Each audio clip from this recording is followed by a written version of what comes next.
Riga Ghetto Archive, interview 42, June the 15th, 1981, tape 1, side 1. My name is Herman Ziering, Z-I-E-R-I-N-G, born December 11, 1926, Kassel, Germany. Do you want to review your life till deportation, as best as you recollected? Yes. You want me to start? Yes. How large was the family?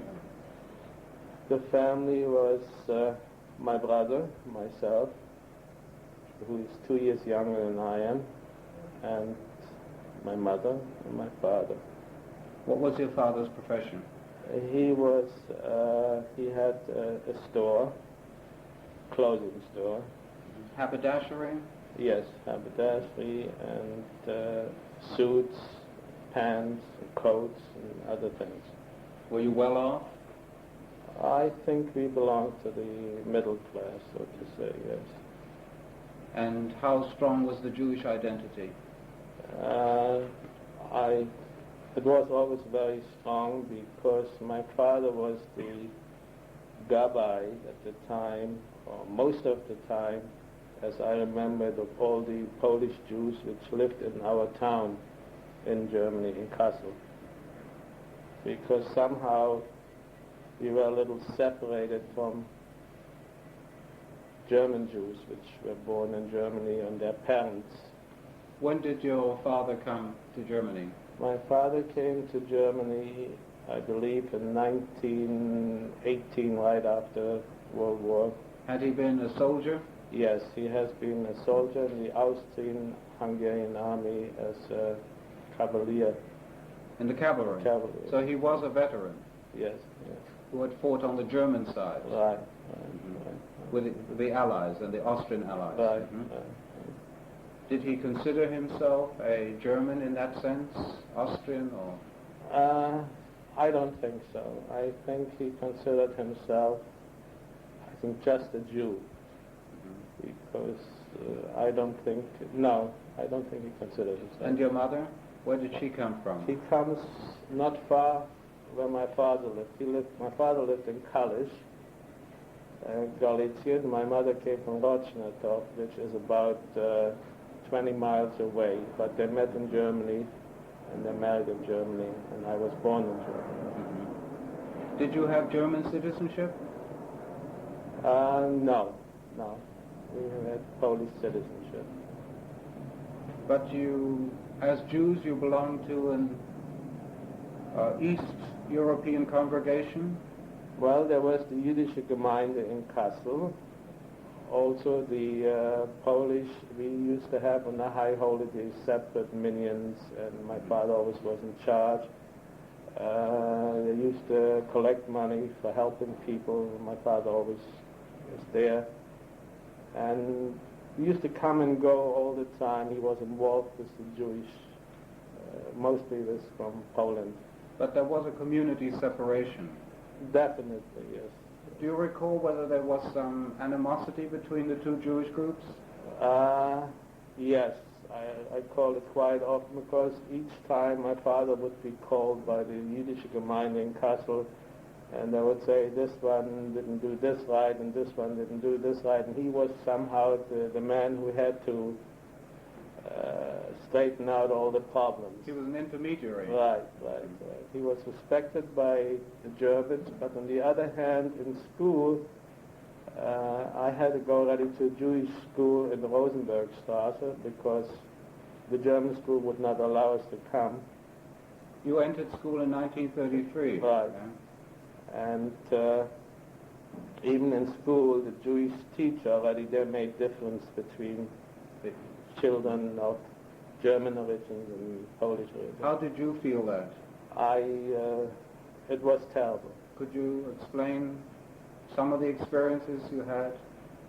The experiences that I had, that you had the feeling, and then now as a child already, that a teacher would say, you Ostjude, you're Polish Jew, or when it came to Marx or it came to anything else, that you were somehow So there was a prejudice Yes, that you felt. Definitely. Do you think your father felt it in his business dealings? In the business dealings with the Gentiles, I don't think he felt it. He would have felt it in the Jewish community, yes. So there's the irony of a double prejudice. Right, definitely. How did his business fare after 1933? As far as I remember, he prospered quite very well. Some of his brothers came from Poland, and they entered the business, and we did quite well. Even he brought his mother over from Poland. But this was before Hitler. Well, 33, 34. Oh. Yes. So despite the advent of the Nazis, the business was not immediately disturbed. No, my father was respected by the Germans as well. He had friends at the police commissioner in Kassel. He was friendly towards my father. As a customer? No, as a friend who, he always would interview if somebody had a problem. My father was the one who would go to the police, or he would go to the Gestapo, or he would do the Geheime Staatspolizei. He was the one always... Again, as an intermediary. The intermediary, so he became friendly with those individuals, and I think they respected him. Mm-hmm. But on the other side, anything happened, they would right away come after my father. He was the first man they were looking for. He was exposed. Right. I remember that, I think in 36, they were looking for my father. My father was hiding in the basement because the police commissioner came, sent somebody over and said, you better get out. They're coming for you. And my father was hiding, and the Geheime Staatspolizei came. They were looking for him. And they even asked us children where my father is, and so on and so forth. And he was, for a whole week, he was in hiding. And then he sent them a note saying that it's passed by, and he could show his face again. So you, as a child, you recall that there was already a sense of pressure. Definitely. You remained in school how long?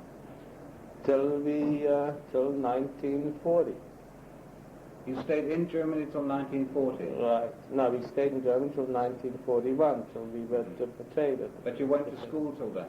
I went to school till 1940, and then I went to the Anlernwerkstätte in Frankfurt. Okay. Let's move back again. Do you recall the Kristallnacht? Yes.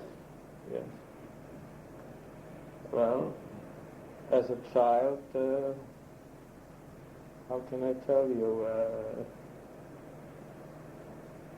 You were then 12. Was your home affected? My home, no, but the synagogue, the whole Jewish community was affected. What do you remember seeing or witnessing? Witnessing, I saw the SR march through the town, broke windows. The guards would stand in front of Jewish stores, would not let anyone enter. They were plundering, taking whatever they could, and any Jew caught on the street was punished, and things done to him, beaten up and other things. Was your father's shop affected? Yes, it was destroyed too, yes. But not your home? Not our home, no. Can you account for that? No. Was he arrested? No, they were looking for him again, but somehow my father always appeared at the right time. He knew how to handle himself, yes. Were any of your friends or relatives arrested that you recall? Yes. There were quite a few of my friends' parents, the father especially, sent to Buchenwald. Yes. Did any perish in Buchenwald? Yes, it did perish later on, half a year later, that a wife would get a message that heart attack or certain things, the man, husband. Do you remember the names of any of them? Yes, one was Mr. Schreiber, and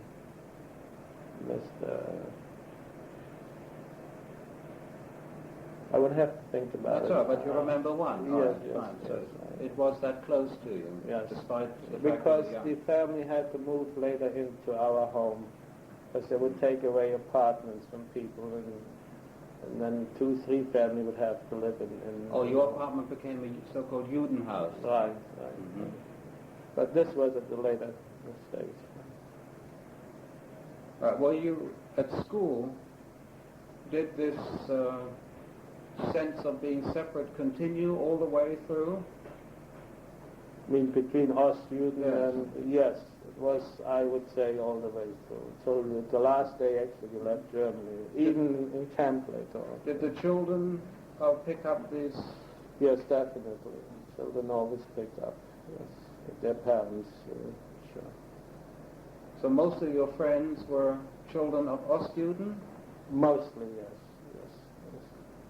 Were there any Gentile friends in your family? There were some where my father did business with them. They would come and give us some bread cards at a later stage, or they would at night come over to the house, bring some vegetables and things like this, and they would shake their heads, but that was it far. But you weren't totally abandoned then? Yes. Why didn't your family emigrate? Well, again, the same story, I believe. My father wanted to. My mother said, well, we have small children, and whatever little we have to start a new country, this will go by, and always expecting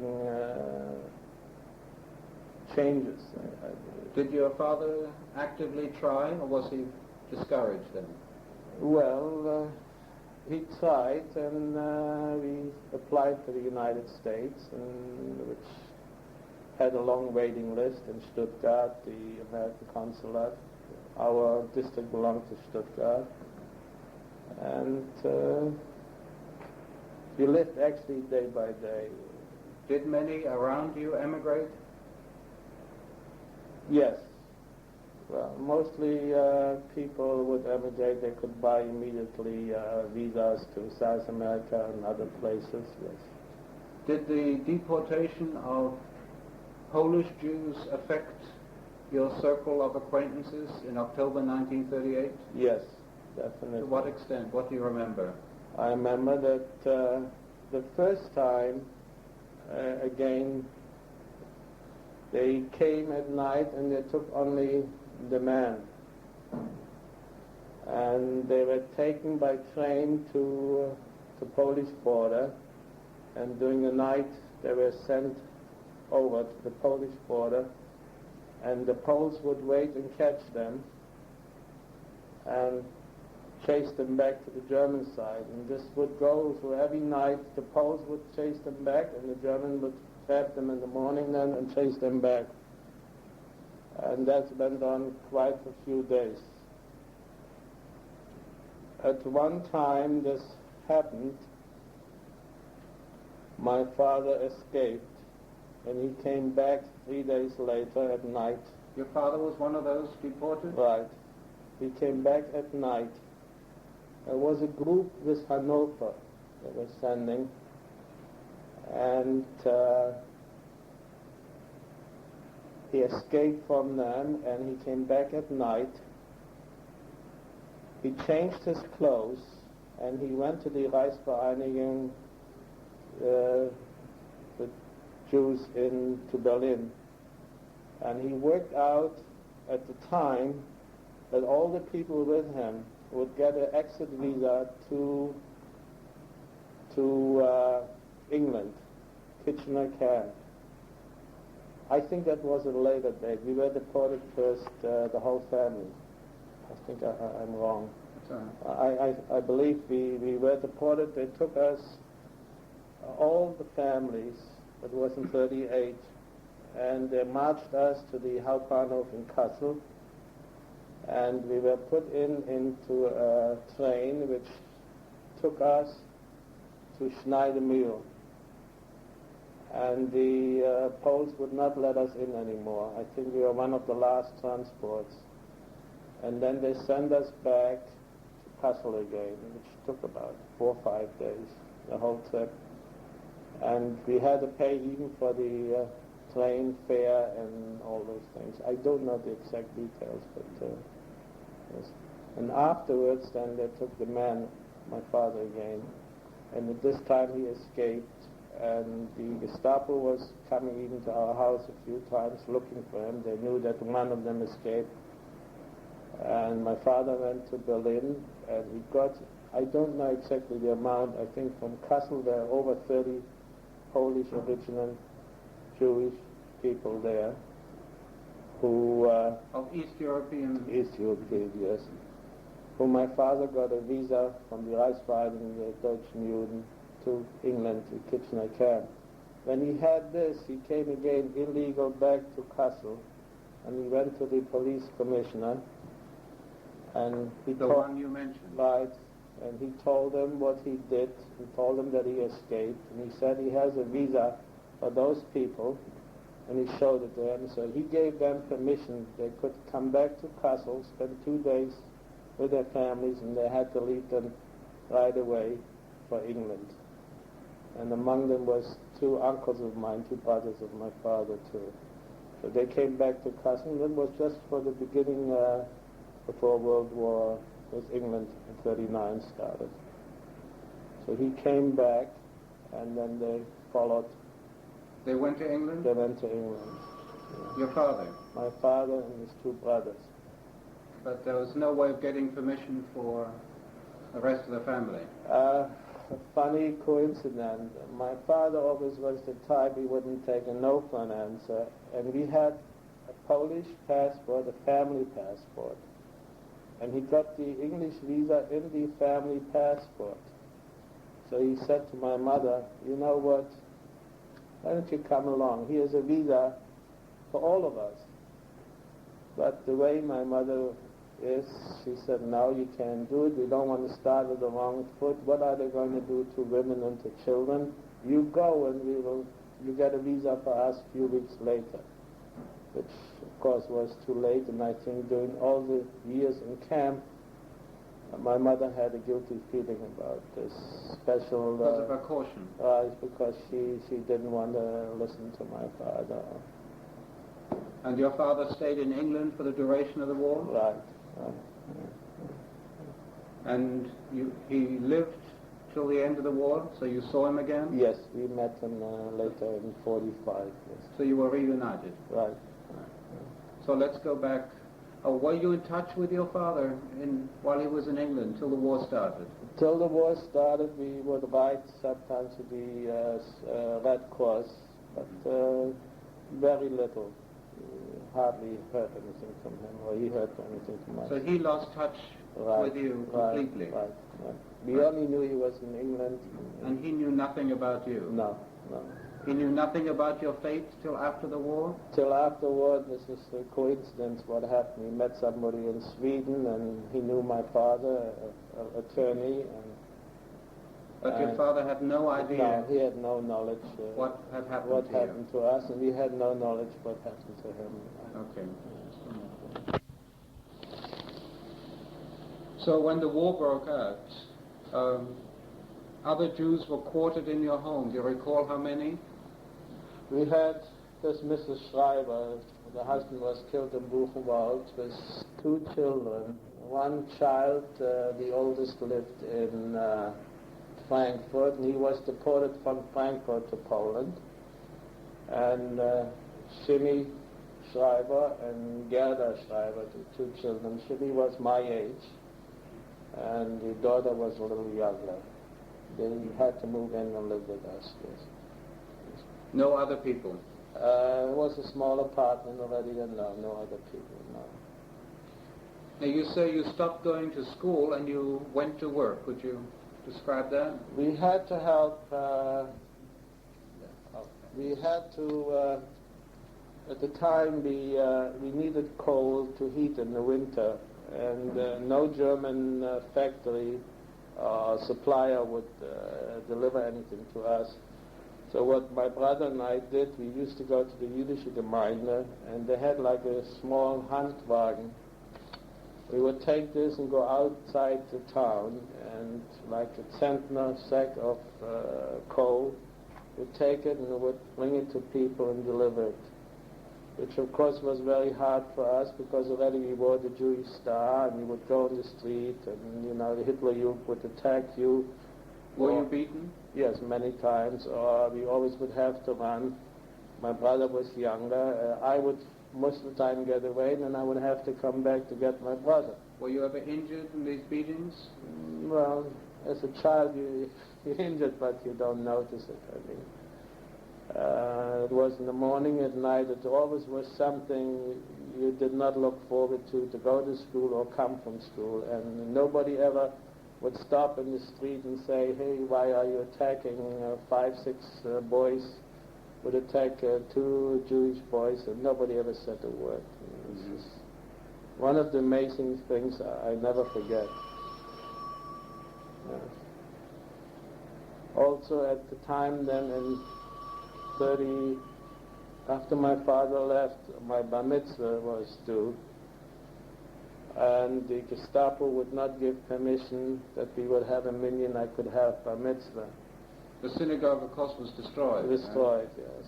But we were asking that they would permit us in a room to get 10 people together that I could have bar mitzvah, and they denied it. What I did is I went to Eschwege all by myself, and they got a minyan together. I went on a Friday morning, and I became bar mitzvah, and I came Sunday morning back. And in Eschwege there was still a synagogue? there was not a synagogue. They made in a house. They got 10 people together, and they arranged it. And why did you go there, to Eschwege? Because it's the only place I could become bar mitzvah. Was there a relative there or a friend? No, total stranger. There were some Jewish people. They were very nice to me, and you can imagine how you feel. Your mother and brother is in Kassel, and they couldn't come with you. At this point, how did you survive financially, since your father was gone? It was very bad. My mother would go and wash laundry for other Jewish people because our bank account, they took the money, they took the business, they took everything away. And my brother and I, we would go and schlep Kohlen and try to be helpful wherever we could. And I remember we would come home all black, my mother would cry, but we made a few marks. At this time already you couldn't go anymore to any German stores. You had to go in the Judenladen, and all this what they gave you. A Judenladen was what? It was a store where only Jewish people could go and could buy the food and bread and so on and so forth, potatoes and whatever you need. Was food adequate at this time? No, it was very poor quality. It was the worst you could find, and it was not adequate. But what I would do is I would take in the afternoon my Jewish star off, and I would go in a different part of the town where I was not known, and I would go in German stores. I remember an incident. They played at the time a picture, a film, You'd Cease. And somehow I had to go there. I don't know what made me do it. And there was long lines. I didn't tell my mother because she always was upset because my brother and I, we were always very daring. I took off, I didn't tell my brother, I took off my Jewish star, went a different part of town, and I went and I lined up in front of the movie house. In Germany it's like they have like from 3 to 5 and from 5 to 7. You cannot go in between the movie house, and I would be outside in the line, and people were standing outside and joking, saying, "Es stinkt nach Zwiebeln, da muss ein Jude hier sein," or Knoblauch. And I said, yes, this is true, and I cracked some jokes, and they laughed, and I was very proud of myself. Because in the back of my mind, I said that they knew. Of course, the film left me, after I saw the film, the way we were portrayed as a Jew and all this, it was just terrible. As a youngster... What did it do to you? I think it made me, after a few days, much stronger, because I came to realize that everything was a lie. Because sometimes you wish you wouldn't be Jewish, you would be playing with the other kids, and you would be this and you would be that, and things were very hard for you to understand. So it had a positive influence on you? Yes, definitely. It made your hate much stronger, and you felt much more for fellow Jews suddenly, and you could understand more, I believe. By this time, 1940, you were 14. Right. Could you describe yourself? What kind of a teenager you were? What were your emotions? Were you terrified, defiant? I think I was defiant. Terrified maybe in the beginning. Later on, I wasn't terrified anymore. As a matter of fact, we were caught buying cigarettes, and we were beaten up by the Gestapo. On the street? No, we had to come to the Polizeirevier. Also, I forgot to mention it, as soon as the Polish War broke out, which had quite an impression on me. We had to go every morning before I went to school. And my mother, my brother, myself, we had to go to the police revier and report, ich bin der Israel Herman Ziering, weil ich war ein Ostjude. So we had to report there every morning and every night.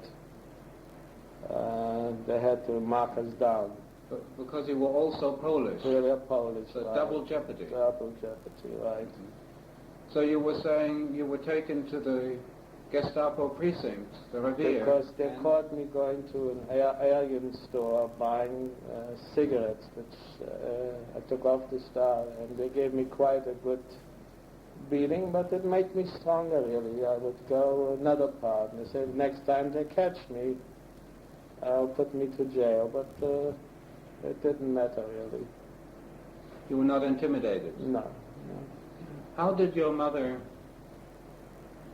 take the experiences? My mother was in constant fear, because she knew I was wild, and like any mother is afraid that the child would cross the wrong way the street and things. She felt we shouldn't take any chances, we should just have what we like, we shouldn't try to do anything. Did you have much contact with friends before deportation during these early war months? Was there a social life? Social life, we would try on the Shabbat to meet some friends, or we would try, well, we were most of the time together as long as we went to school. I mean, already there was, you couldn't help yourself, but you had social contacts all the time, because we were thrown together. I mean, no outsider would play or would talk to you, so you really were thrown together, yes. Were you aware of deportations before your own? You heard rumors. What did you... You hear rumors that the people from Hanover were sent away to East to work for the Germans, or you heard about Buchenwald, you heard about other places. What did you hear? That their concentration camp and what they would do to people. For example?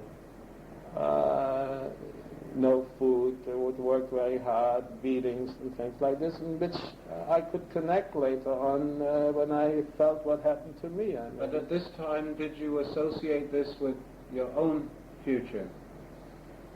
At this age, I don't think we looked ahead. I mean, we were happy, like in 1939, the war broke out, and then later England declared war. A few times there was a Flieger alarm. To us, this was the greatest thing. Excitement. Excitement, and everybody had to go in air raid show. Right. I would stay upstairs, and I was very brave, and I would look through the window and I see the anti-aircraft shooting, and we had no fear, and to us it was the greatest thing. Did your mother worry about deportation? I think Mother worried about many things, but somehow she never showed us her fear. I don't know, she would not say anything, no. Did you yourself and your brother feel the anxiety? About deportation? Her anxieties about... Her anxieties was to have enough food for us. She would cry, we would bring some money home. She would see us how hard we worked and things like this, but I think she was pretty good in hiding everything. I also forgot to mention that before my father, that made a very deep impression on me. I'll never forget this. Before my father went to England, I think he must have been 37 or 38 beginning. We had a friend who was, I think, from a small town by Kassel, and he had the Paul Merit. You know what the Paul Merit is? That's the highest German medal they would give the Kaiser during World War I. And he was among, I think there only were 35 given in all of Germany. And this man, whenever he had on this Paul Merit, he would pass by a Kaserne. The Wache had to fall out and present arms. And I always wanted to go with him, pass by and see them falling out. And he received a letter from Goering, I don't remember his name, saying he should turn in this Paul Merit, and they would give him a visa for exit and like 10,000 mark, and he should leave Germany, but the man refused because he felt he's German, and it was given to him by the Kaiser, and what he did, and he was killed later in Buchenwald too. And that made quite an impression to me. What kind of an impression?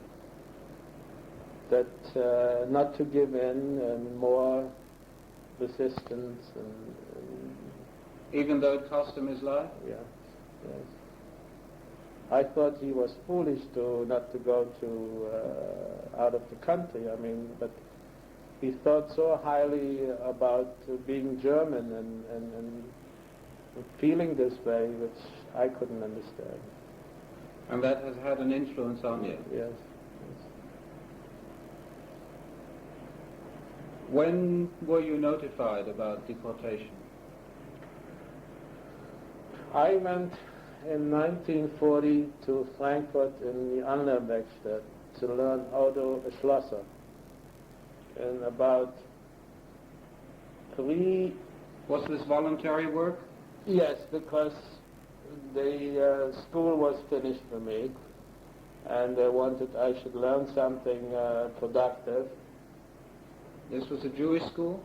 Yeah, Anlehnwerkstatt in Frankfurt. It was a Jewish school in the Fischerfeldstraße. And there were 3 or 4 boys from Kassel going there, and I was among one of them. After about 3 months, my mother called me up and said that we had deportation paper and I should come right away back. We should go together. Which I did. I went straight back to Kassel and With your brother? My brother was with my mother. Did the deportation orders indicate where you were going to? They said we're going east, and we would go there to work in a place, and there always were many rumors. Everybody knew something else. Did you have any feelings about this? Anxieties? Feeling is like when you plan something, you like to get over with it. You like to do it and see. You were preparing your luggage, you were preparing your shoes, you were trying to get, I said it's cold there, like as a child, you're preparing, you're going on a ski trip, you're packing. But you had no idea what lay ahead. You were 15. No idea. What could happen? You figured you will come to a camp where you will work, and we couldn't understand it. We had no idea. No. There was no one around you who gave it any thought that you that you heard? Well, again, then rumors flying around this and that, and this one was trying to get out from the transport, and this one has connection with this. I mean, there always were people that were trying to avoid things, but no, really. You went relatively compliantly? Yes. Right, do you care to describe the deportation experience? Deportation experience. Well, it was somewhere around December. I think it was. What year? 41. Because the reason I remember December 11 is my birthday, and now we celebrated it on the train. On the 6th or the 7th of December, we had to report ourselves with one rucksack and one suitcase in the Turnhalle in Kassel. Which is located where? In the center of town? I would say the center of town. Right. You went there alone or escorted? We went there alone. Which at a later stage I couldn't understand myself, but I went there with my mother and my brother.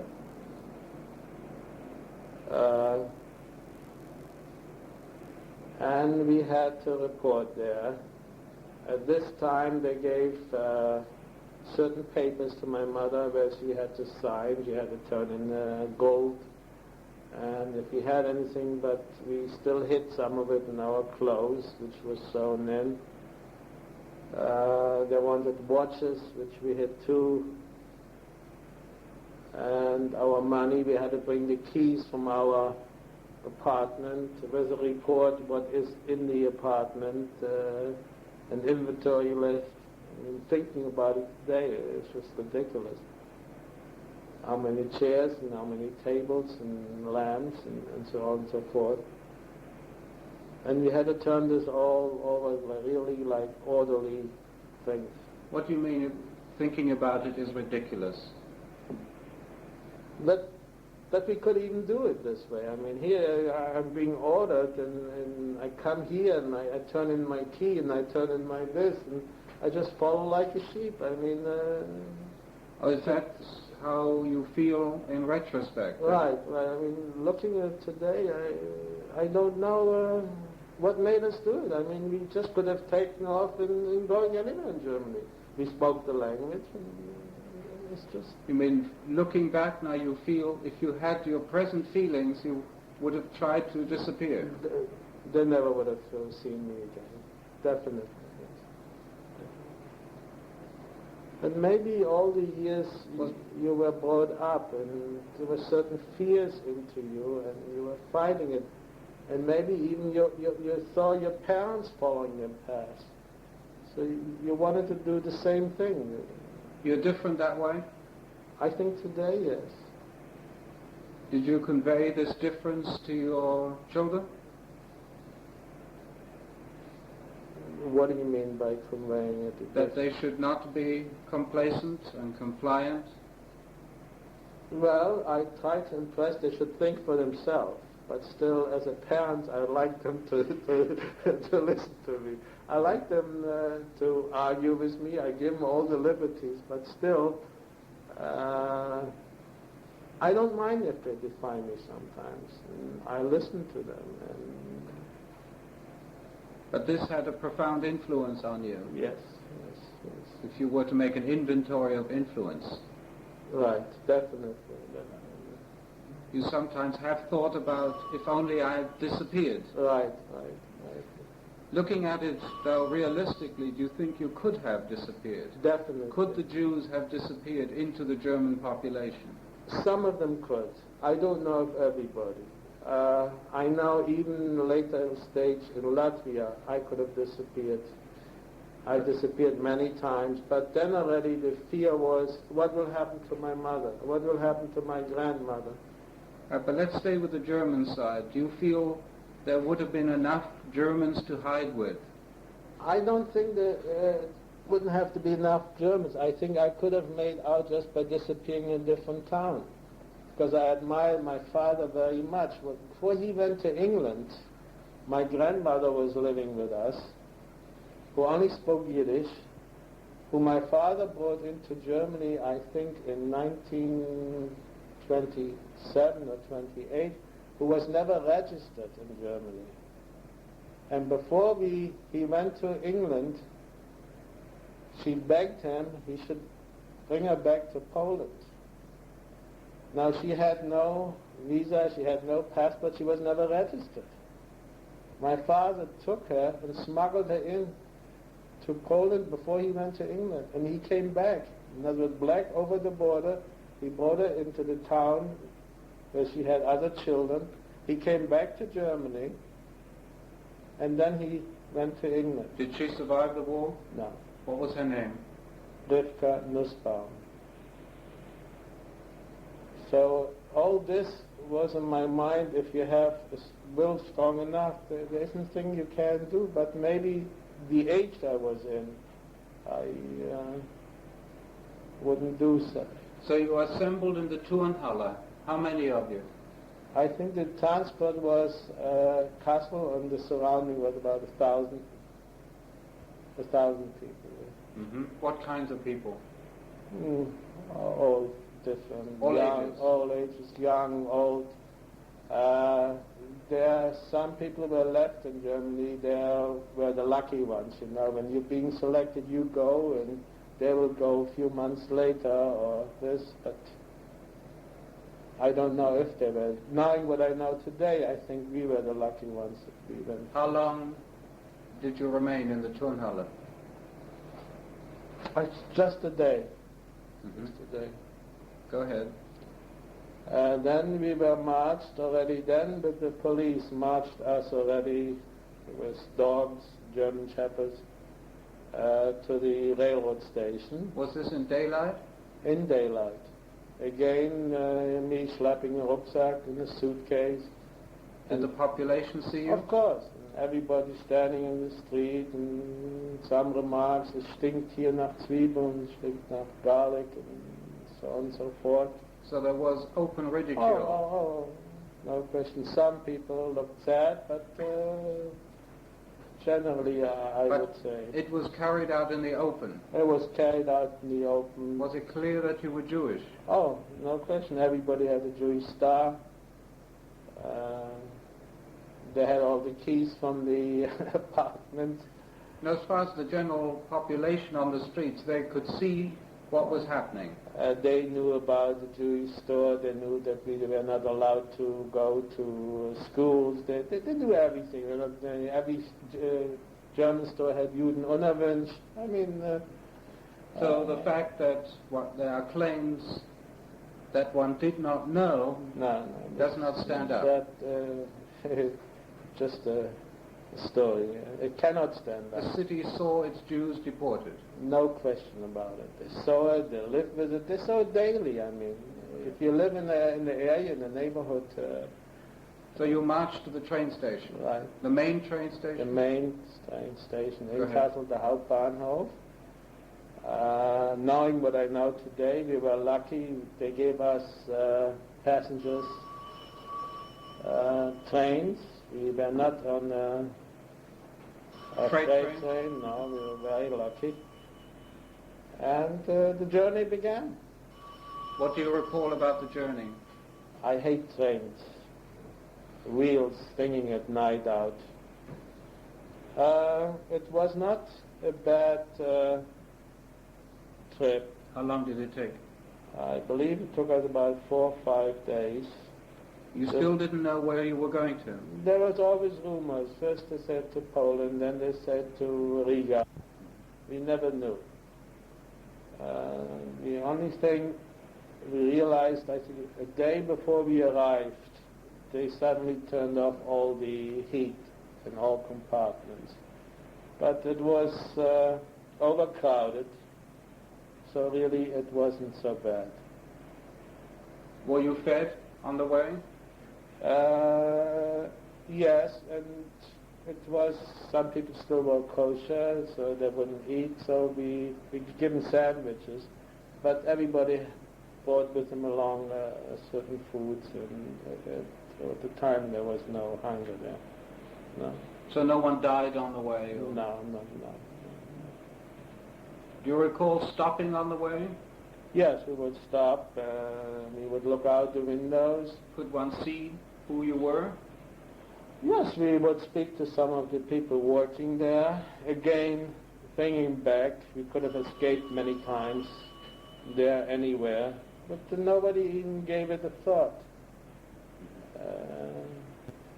Which today, again, is amazing to me. That seems to be one of your strongest and uppermost thoughts, the lost opportunities of escape. Yes, yes. Not taking a chance, not doing something which I don't know how it would have turned out, but... you ascribe it to ignorance. I would say maybe fear. All the years, since 6-7 years you've been brought up, and you follow a certain path. Maybe ignorance. I have no explanation. Do you rebuke yourself for it? At times? At times, yes, but again, at the end, it worked out maybe for the best that I helped my mother and I helped my brother, and we